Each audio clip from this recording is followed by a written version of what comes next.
আপনাদের সকলকে আন্তরিক প্রীতি ও শুভেচ্ছা জানিয়ে আমরা শুরু করছি আমাদের নবতম প্রযোজনা ম্যাকনেল নরম্যান অনুসৃত নাটক বাতিদান।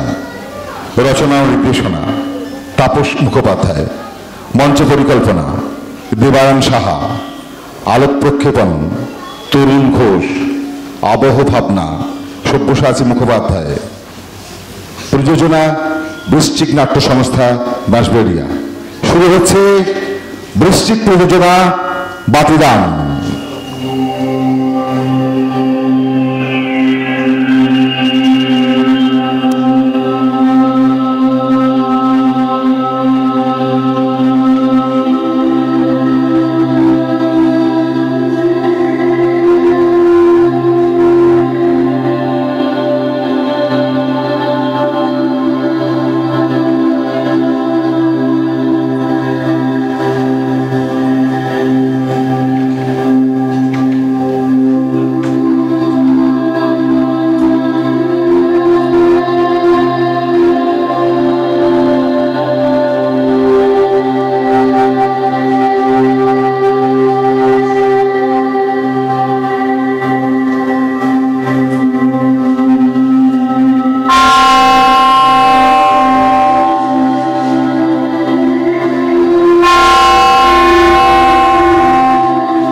আশ্চর্য, তুমি এতক্ষণ রান্নাঘরে কি করছো? মাংসটা এখনো সেদ্ধ হয়নি মা।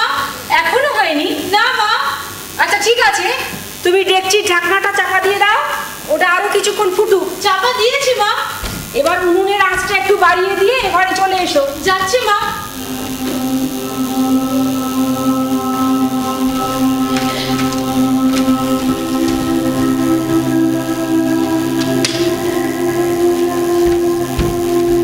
কিছু ভাঙলো? না মা, একটা প্লেট ফেলেছে মেঝেতে, স্টিল প্লেট।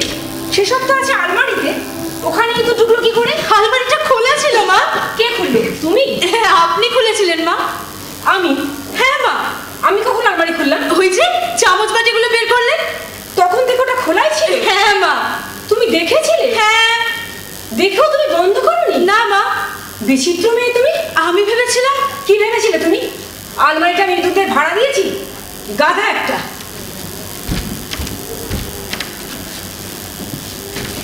আশ্চর্য, হা করে দাঁড়িয়ে রইলে কেন? যাও ওটা বন্ধ করে এসো। মা, এক অদ্ভুত ভাগ্য নিয়ে আমি জন্মেছি। বিচিত্র সব মানুষজন নিয়ে আমার সংসার। কেউ নির্বোধ, কেউ বা অতি ধূর্ত, কেউ আবার সন্ন্যাসীর মতো উদাসীন, কেউ আবার ঢুকেছিল। মা, কে? সেই ইঁদুরটা। হ্যাঁ ঈশ্বর, তুমি ওটাকে তাড়িয়ে দাও। দিয়েছিলাম, ও আবার এসেছে। আসবেই। ঘরের দরজা জানলা সব হাট করে খোলা রাখলে। শুধু ইঁদুর কেন, কোনদিন একটা আস্ত মানুষ ঢুকে ঘরের মধ্যে দাপাদাপি করবে। কথায় কথা আমার অসভ্যের মতো হেসো না তো, বিরক্ত লাগে। টেবিলটা সাজাও।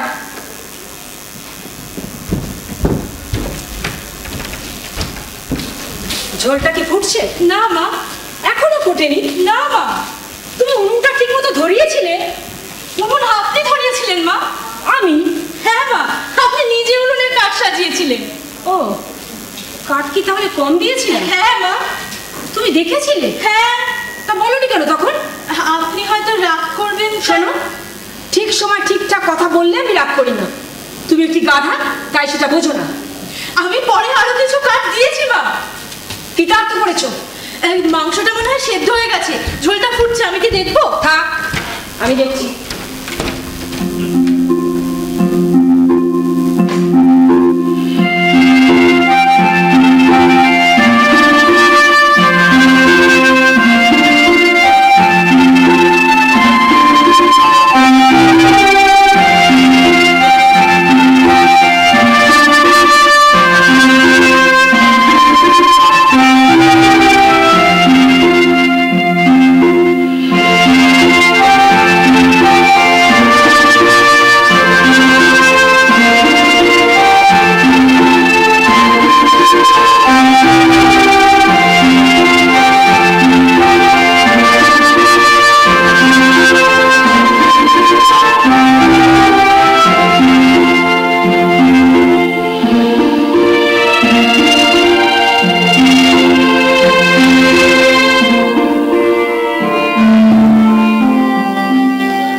কেমন দেখাচ্ছে আমাকে?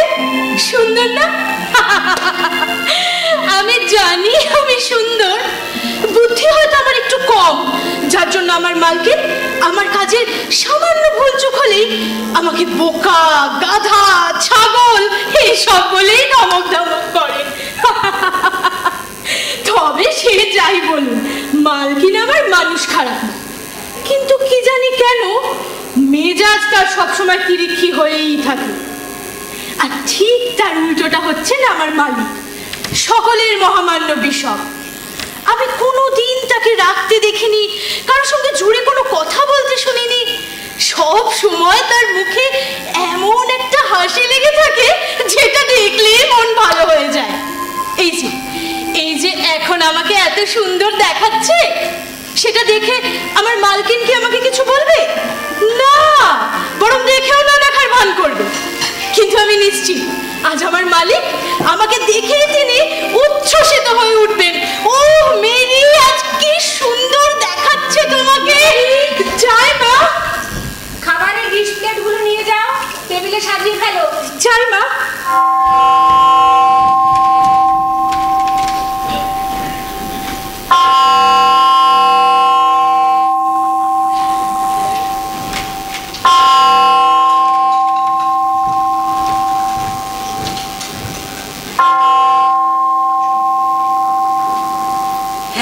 বেজে গেল।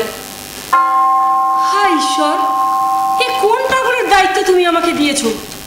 কোনো সুস্থ মানুষকে এত রাত পর্যন্ত বাড়ির বাইরে থাকে? মেরি, তুমি কি জানো তিনি কোথায় গেছে? তিনি আমার মাকে দেখতে গেছেন মা। আজ সকাল থেকে মায়ের শরীরটা আবার খারাপ হয়েছে। সেটা এতক্ষণ বলনি কেন? আজ সকালে আপনি আমাকে বলেছেন, মেরি তুমি কথা বড় বেশি বলো, কথা কম বলো। সেই জন্য বলনি? হ্যাঁ মা। তা তোমার মায়ের জ্বর যে আজ বেড়েছে সেটা তিনি জানলেন কি করে? আমি বলেছিলাম মা। আমাকে তো বলনি। আপনি আমাকে জিজ্ঞাসা করেননি মা? তিনি করেছিলেন? হ্যাঁ, তিনি যখন সকালে বেরোচ্ছিলেন তখনই আমাকে জিজ্ঞাসা করলেন, মেরি তোমার মা এখন কেমন আছে? তখনই তুমি তাকে বললে তোমার মায়ের জ্বর আজ সকাল থেকে বেড়েছে? হ্যাঁ মা। আর তাই শুনে আমার মহানুভব ভাই এই কনকনে শীতের রাতে তোমার মায়ের শুশ্রূষা করার জন্য আহার নিদ্রা ত্যাগ করে তোমাদের বাড়িতে গিয়ে বসে রইলেন। কারণ কিনা তুমি তাকে বলেছো তোমার মায়ের জ্বর সকাল থেকে খুব বেড়েছে মা।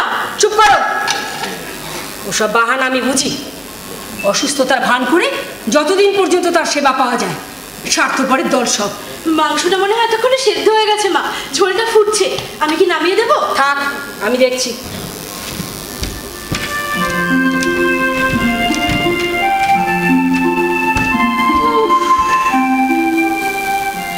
প্রভু আমাকে রক্ষা করুন। মেরি, যাই মা। নুন মশলার পাত্রগুলো কি তুমি নিয়ে গেছো? হ্যাঁ মা। মাংসটা নিয়ে যাও। যাই মা।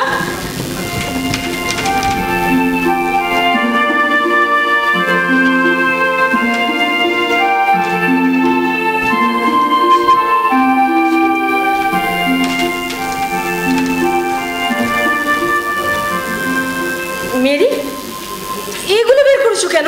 মশলার পাত্র মা। আহা, সেটাকে আমি দেখতে পাচ্ছি না। হ্যাঁ। আমি বলছি স্টিলের পাত্রগুলো কেন? রূপোরগুলো কোথায়? ওগুলো বিক্রি হয়ে গেছে মা। বিক্রি হয়ে গেছে? হ্যাঁ মা। তুমি কি পাগল? না মা। তোতা পাখির মতো সব কথার পৃষ্ঠে হ্যাঁ মা না মা করবে না তো। বোকা কোথাকার। পাত্রগুলো কে বিক্রি করেছে? মহামান্য বিশপ। বিশপ? কেন? আজ সকালে তিনি যখন বেরোচ্ছিলেন তখনই আমাকে বললেন, মেরি, রূপোর সেই পাত্রগুলো যেগুলো দেখে সেদিন মহামান্য গার্ভেল খুব খুশি হয়েছিলেন, এখনো প্রায় তিনি সেগুলোর কথা বলেন, মানে প্রশংসা করেন। তা সেই পাত্রগুলো তুমি আমাকে দাও, ওগুলো আমি তাকে বিক্রি করে দেবো। তুমি দিয়ে দিলে? হ্যাঁ মা। একবার আমাকে জানানোর প্রয়োজন মনে করলে না? না মা। চমৎকার। আসলে মহামান্য বিশপ। মহামান্য বিশপ? হায় ঈশ্বর, আমি কি কোনো অন্যায় করেছি মা? না না না, তুমি কেন অন্যায় করবে? যা কিছু অন্যায় সব আমার। দেখো তুমি এখন যাও, জলের জগটা নিয়ে এসো। দেখো সেটাও আবার বিক্রি হয়ে গেছে কিনা। জগটা স্টিলের মা? ও তাহলে আছে, নিয়ে আসি মা। যাও। জানি না সেই মহামান্যের হঠাৎ টাকার কি প্রয়োজন পড়লো। আমার মনে হয় মা, ওগুলো তিনি সেই বুড়িটার জন্যই বিক্রি করেছেন। কোন বুড়িটা? ওই যে মেরি, মেরি গ্রিনগড়ি। গ্রিনগড়ি? সেই ডাইনিটা? হ্যাঁ মা, মনে হয় তাকে সাহায্য করার জন্যই। তাকে আবার কিসের সাহায্য? অকর্মা ঢেকি একটা, পাহাড়ের টঙে উঠে বসে আছে। লোকে জানে বুড়ি শয্যাশায়ী, আসলে সে একটা আপাদমস্তক কুঁড়ে। তার অভাবের তো কোনো শেষ নেই। তাই তো, 3 মাসের ভাড়া বাকি। তুমি জানলে কি করে? ওই যে খুদে যে ছেলেটা বুড়ির ভাই ফরমাস খাটে, সেই কাল এসেছিল। সেই তো আসে, বুড়ি যখন যা দরকার পড়ে সেই বিচ্ছুটাকেই পাঠায়। হ্যাঁ তো। তা কি বললো সে? ওই যে 3 মাসের ভাড়া বাকি, বাড়িওয়ালা নাকি হুমকি দিয়ে গেছে, কাল সকালের মধ্যে ভাড়ার টাকা মেটাতে না পারলে জিনিসপত্র সমেত বুড়িকে বাড়ির বাইরে ফেলে দেবে। সেই ভয় ছোড়াটাকে পাঠিয়েছে। এ শহরে আর তো কেউ নেই যে ওরকম অপাত্রে দান করবে। হ্যাঁ ঈশ্বর, সে সময় আমি কোথায় ছিলাম? আপনি ঘুমোচ্ছিলেন মা। ডাকতে পারোনি আমাকে? ভুল হয়ে গেছে মা। আর ডেকেই বা কি করতে? আমি কি আটকাতে পারতাম? সব কিছু তো আমার চোখের সামনেই বিক্রি হয়ে গেল। জায়গা জমি আসবাবপত্র, একটু একটু করে নিঃশেষ হয়ে গেছে তার সমস্ত সঞ্চয়। আমি কি আটকাতে পারেছি? সেই সবের তুলনায় এর উপর পাত্রগুলো তো তুচ্ছ জিনিস। তবু ভারী সুন্দর দেখতে ছিল ও দুটো। যারা আসতো তাদেরই চোখে পড়তো। আর কোনোদিন ওগুলোকে দেখতে পাবো না। হে মহানুভব, কখনো কখনো বড় নিষ্ঠুর মনে হয় তোমাকে আমার প্রতি। আমি খুবই দুঃখিত মা। আমি যদি জানতাম আমি নিশ্চয়ই আপনাকে ডেকে দিতাম। আমার খুব খারাপ লাগছে মা, খুব খারাপ লাগছে। আশ্চর্য তো, তুমি কাঁদছো কেন? আমার খুব কষ্ট হচ্ছে মা। কেন তোমার কষ্ট হচ্ছে কেন? কি সুন্দর জিনিসগুলো ছিল, ওগুলো বিক্রি হয়ে গেল। আহা, তার জন্য তোমার কান্নার কি হলো? যার জিনিস তিনি বিক্রি করেছেন, তার জন্য তোমার কষ্ট পাওয়ার তো কোনো কারণ নেই। আছে? না মা। তবে দয়া করে এখন যাও, হাত মুখ ধুয়ে এসো, আমি খেতে দেবো। ভালো করে হাত দুটো পরিষ্কার করো। হাতে পায়ে ময়লা ঠিক ঠিক করছে, মাথায় ফুল গুজে বসে আছে। অদ্ভুত।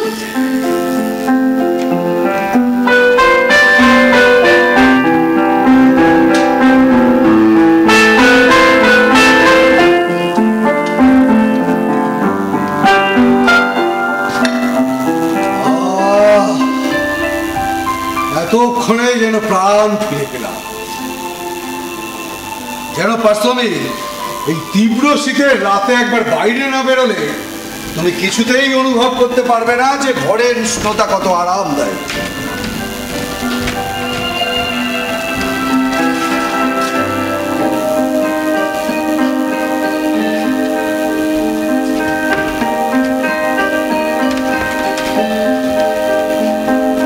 অনেক অনেক ধন্যবাদ তোমাদের, ঈশ্বরের অসীম করুণা যে তোমরা প্রত্যেকে আমার প্রতি অত্যন্ত যত্নবান। কি তোমরা কেউ কোনো কথা বলছো না যে? পার্সমি, এত গম্ভীর কেন তুমি? মেরি কি আজ খুব বেশি মাত্রায় বিরক্ত করেছে তোমাকে? মেরি, এ ভারী অন্যায়। এখন তুমি বড় হয়েছো, এখনো যদি তুমি আগের মতো ছেলে মানুষই করো তবে তো সেটা অন্যায়, বলো? মেরি কোনো অন্যায় করেনি। তাহলে নিশ্চয়ই আমি আমি মনে হয় কোনো অন্যায় করেছি। আপনার ন্যায় অন্যায় বিচার করার মতো স্পর্ধা আমার নেই। না না পার্সমি, এটা স্পর্ধার বিষয় নয়, মানুষ মাত্রই ভুল করে। এসব আলোচনা এখন থাক, দয়া করে আপনি পোশাকটা পাল্টে আসুন, অনেক রাত হলো, আমি খেতে দেবো। মেরি, তুমি চলে এসো, খেয়ে নাও, তোমাকে আবার ফিরতে হবে। পার্সমি, তুমি বরং ওর খাবারটা ওকে দিয়ে ও চলে যাবে, সত্যিই অনেক রাত হয়েছে। মেরি, তুমি চলে যাও, তোমার মা এখন ভালো আছেন, ঘুমোচ্ছেন, তুমি ওকে জাগিও। আপনাকে অনেক ধন্যবাদ বিশপ। ধন্যবাদ আমার প্রাপ্য নয় মেরি, ডক্টর রাফেল তোমার মাকে সুস্থ করেছে, আমি শুধু তোমার মায়ের জন্য প্রার্থনা করেছি মাত্র। আমি বিশ্বাস করি আপনার প্রার্থনাই মাকে সুস্থ করেছে, ওষুধ তো দিনের আগেও খেয়েছে। তুমি আমাকে বড় বেশি ভালোবাসো। হ্যাঁ, যাও, তুমি চলে যাও। মেরি, আজ তোমাকে ভারী সুন্দর দেখাচ্ছে, তোমার কালো চুলে লাল রঙের ফুলটা বেশ ভালো মানিয়েছে।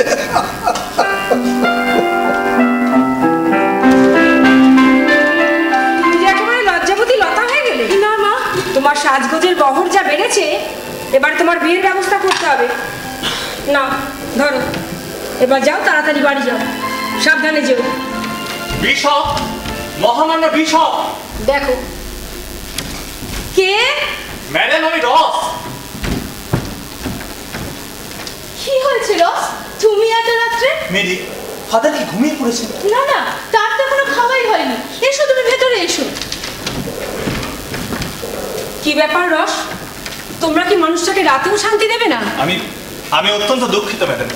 আমি জানি এত রাতে তাকে বিরক্ত করা আমার উচিত নয়, কিন্তু একটা বিশেষ প্রয়োজনে আমি তার কাছে আসতে বাধ্য হয়েছি ম্যাডাম। বিনা প্রয়োজনে তো তার কাছে কেউ আসে না রস, তবু সবকিছুরই তো একটা সময় অসময় আছে, আছে না? তাছাড়া তারও তো বয়স বাড়ছে। আমাকে ক্ষমা করবেন ম্যাডাম, আমি সামান্য কটা কথা বলেই চলে যাব। আসলে আসলে আমার মা। কি হয়েছে তোমার মায়ের? তার জ্বর কি আজ সকাল থেকে বেড়েছে? তুমি বড় বেশি কথা বলো। কি খবর রস, তোমার মাকে পেয়েছো? না বিশপ। সে কি? বসো বসো, তুমি বসো। তুমি কি আজ সমাধি ক্ষেত্রে গিয়েছিলে? গিয়েছিলাম বিশপ, আপনি বলার পরেই আমি সেখানে গিয়েছিলাম। প্রায় 10টা পর্যন্ত আমি সেখানেই ছিলাম, বাবার সমাধির পাশে। কিন্তু তোমার বাবার সমাধির ওপর কোনো ফুল ছিল না রস? না বিশপ, কোনো ফুল আমি সেখানে দেখিনি। তার মানে তোমার মা সেখানে যাননি। এখন তুমি কোথা থেকে আসছো? আমি বাড়ি থেকেই আসছি বিশপ। 10টা বাজার পরে আমি বাড়ি ফিরে গিয়েছিলাম, ভেবেছিলাম মা হয়তো আর জন্য কোথাও গেছেন, এতক্ষণে নিশ্চয়ই ফিরে এসেছেন। কিন্তু বাড়ি গিয়ে দেখলাম মা ফেরেননি। এখন তুমি একবার থানায় ফোন করো, বিষয়টা পুলিশকে জানানো দরকার। সেই জন্যই আমি আপনার কাছে এসেছি বিশপ। ফোনটা যদি আপনি করেন আমার মনে হয় তাতে। বসো বসো, তুমি বসো। মেরি, তুমি কি রোজকে এক কাপ কফি খাওয়াতে পারবে? কেন পারবো না বিশপ, নিশ্চয়ই পারবো। যাও যাও যাও।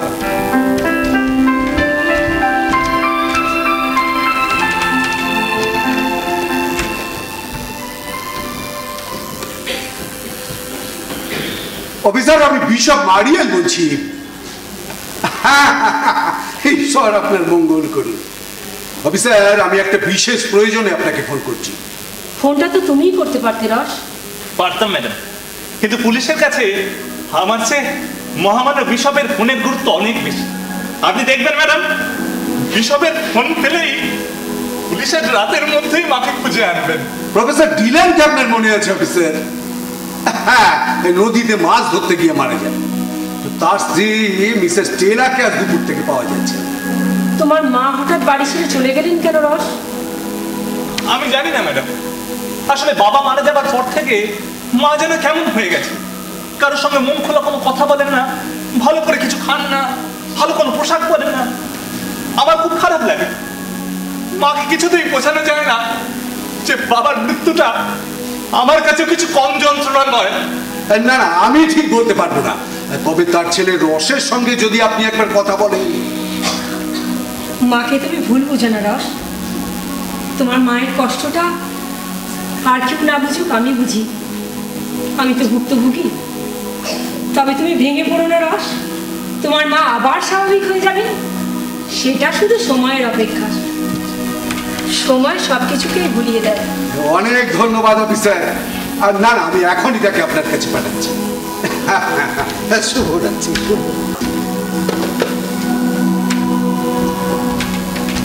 রস, বসো বসো, তুমি খেয়ে নাও। রস, তুমি এখনই একবার থানায় যাও। অফিসারের সঙ্গে আমার কথা হয়েছে, তিনি তোমার মায়ের সম্পর্কে বিশদে জানতে চান। তুমি তাকে বলো, যাও। তুমি আর দেরি করো না, যাও। আমি এক্ষুনি যাচ্ছি বিশপ। আপনি আমাকে আশীর্বাদ করুন, ঈশ্বর তোমার মঙ্গল করুন। আমি কি তোমার সঙ্গে যাবো রস? তুমি কোথায় যাবে? থানা? না না মা, আমি বাড়ি চলে যাব। থানা যাবার পথেই তো আমাদের বাড়ি। তুমি যদি আমাকে একটু পৌঁছে দাও। কেন দেবো না মেরি, নিশ্চয়ই দেবো। চলো।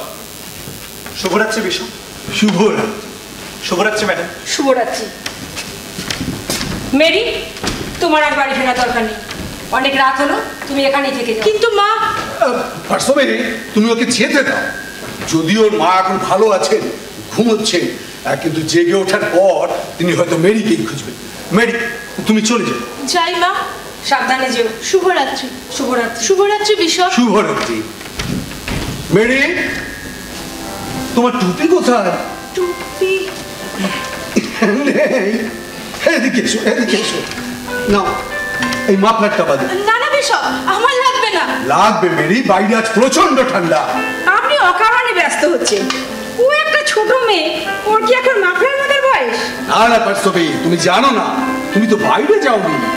আজ সম্ভবত বছরের শীতলতম দিন। মেরি, এদিকে এসো। এই মাফলারটা তোমাকে বেঁধে দে।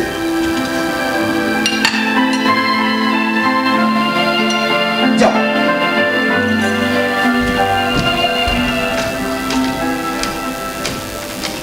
এবার নিশ্চয়ই আপনার খাবার সময় হবে। নিশ্চয়ই হবে। আমি তো এতক্ষণ তোমার পরিবেশনের অপেক্ষাতেই ছিলাম।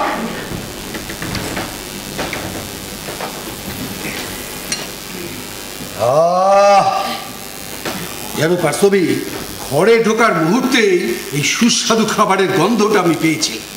ওটা কি আর সুস্বাদু আছে? অবশ্যই আছে। না থাকলেও আমার কিছু করার নেই। নতুন করে উনুন জ্বালানোর মতো উৎসাহ আমার নেই। কোনো প্রয়োজন নেই পার্সবি, এটা কোনো যথেষ্ট গরম আছে। দেখো, তুমি চুমুক দিয়ে দেখো। আমার আর কিছু বলার নেই। না না পার্সবি, তুমি বলো। তুমি কিছু না বললেই আমার দুশ্চিন্তা। আমাকে নিয়ে দুশ্চিন্তার কোনো কারণ নেই। দয়া করে আপনি একটু নিজের চিন্তা করুন। সেই সব লোকের সঙ্গ আপনি ত্যাগ করুন, আপনাকে ঠকিয়ে যারা আনন্দ পায়। তুমি কাদের কথা বলছো পার্সবি? ওই যে মেরির মা, আমি নিশ্চিত তার এমন কিছু হয়নি যার জন্য আপনাকে মধ্যরাত পর্যন্ত বাড়ির বাইরে থাকতে হলো। পার্সবি, তিনি সত্যিই খুব অসুস্থ। অসুস্থ? তবে খুব নয়, ওটা ভান। আসল উদ্দেশ্য হলো মহামান্য বিশপের সান্নিধ্য লাভ। তার মাথার পাশে বসে আপনি শুধু তার জন্যই প্রার্থনা করুন। পার্সবি, আমার সান্নিধ্য যদি কাউকে আনন্দ দেয়, আমার প্রার্থনা যদি কাউকে সুস্থ করে তোলে, তবে তো সেটা তো আমার সৌভাগ্য। থাক, আপনার বিশ্বাস নিয়ে আপনি থাকুন, আর আপনার সরলতার সুযোগ নিয়ে এই শহরে যত স্বার্থপর মিথ্যাবাদী দল নির্দ্বিধায় আপনাকে ঠকিয়ে যাক। আমাকে মিথ্যা বলে কেউ যদি ঠকিয়ে নেয়, তবে তার জন্য সেই ক্ষতিগ্রস্ত হবে, আমি নই। কিন্তু এভাবে চললে তো আপনি নিঃস্ব হয়ে যাবেন। মানুষের অভাবের তো কোনো শেষ নেই। তুমি ঠিক বলেছ পার্সবি, মানুষের অভাব কষ্টের কোনো শেষ নেই। আমার সামান্য সামর্থ্যে তার কতটুকুই বা আমি পূরণ করতে পারি। তাছাড়া যাদের জন্য আপনি এত ভাবেন, তারা কি কেউ আপনার কথা ভাবে? কেউ কি ভাবে যে বিশপ একজন মানুষ, তারও একটা নিজস্ব জীবন আছে, সংসার আছে? আমার কথা ভাবার জন্য তো তুমি আছো পার্সবি। আর আমার জন্য? আমি কি তোমার কথা ভাবি না? ভাবা তো উচিত। দান ধ্যান তো ঘর থেকেই শুরু হওয়া উচিত। তাছাড়া আপনি ছাড়া আমার আছে কে? মা নেই, বাবা নেই, স্বামী নেই, সংসার নেই। আপনার কিছু হলে আমাকে দেখবে কে? পার্সবি, আমি কি কোনোভাবে তোমাকে আঘাত দিয়েছি? থাক সেসব কথা, আপনি খেয়ে নিন।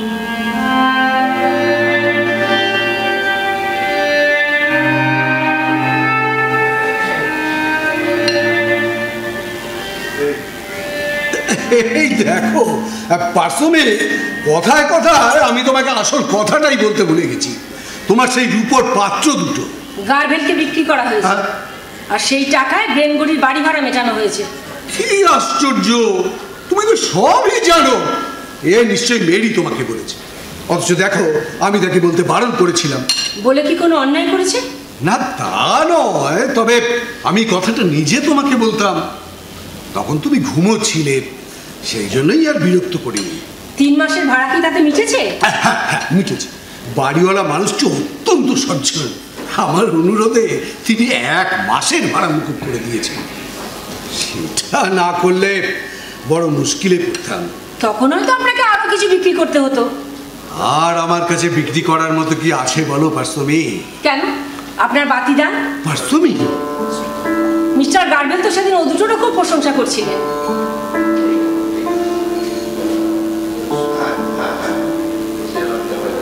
পার্সমি, আমি জানি তুমি খুব কষ্ট পেয়েছো। পাত্র দুটো তোমার অত্যন্ত প্রিয় ছিল, তোমাকে না জানিয়ে সে দুটো বিক্রি করে আমি অন্যায় করেছি। কিন্তু তুমি বিশ্বাস করো পার্সমি, তার জন্য আমি অত্যন্ত অনুতপ্ত। আসলে বাড়িওয়ালাকে আমিই কথা দিয়েছিলাম 3 মাসের মধ্যে ব্রেনগড়ির ভাড়া আমি মিটিয়ে দেব, কিন্তু টাকাটা আমি জোগাড় করতে পারিনি। সেই জন্যই। আমি কি আপনার কাছে কোনো কৈফিয়ত চেয়েছি? না, কৈফিয়ত তুমি চাওনি, তবে তোমার অভিমানটা আমি বুঝি। যত সহজে আমি তোমার প্রিয় পাত্র দুটো বিক্রি করে দিতে পেরেছি, তত সহজে কি আমি এই বাতিদান দুটো বিক্রি করতে পারতাম? পারতাম না পারছি। তার কারণ কি জানো? এ দুটো আমার মায়ের। মা যখন মারা যান তুমি তখন 6 মাসের শিশু। বাবা মারা গিয়েছিলেন তোমার জন্মের আগে, আমি তখন 10 বছরের বালক মাত্র। মারা যাওয়ার ঠিক আগের দিন রাতে মা আমাকে ডাকলেন, বসতে বলবেন তার বিছানা। তারপর তোমাকে শুইয়ে দিলেন আমার কোলে, আর বাতিদান দুটো আমার হাতে দিয়ে বললেন, তোমার কোলে যাকে রেখেছি এ আমার দায়, আর তোমার হাতে যা দিলাম এটুকুই আমার স্মৃতি। আমি পারবো না পারছি, খুব সহজে আমি আমার মায়ের দায় স্মৃতিকে আমি ত্যাগ করতে পারবো না। চুপ করুন, দয়া করে আপনি চুপ করুন। ক্ষমা করুন আমাকে, ক্ষমা করুন।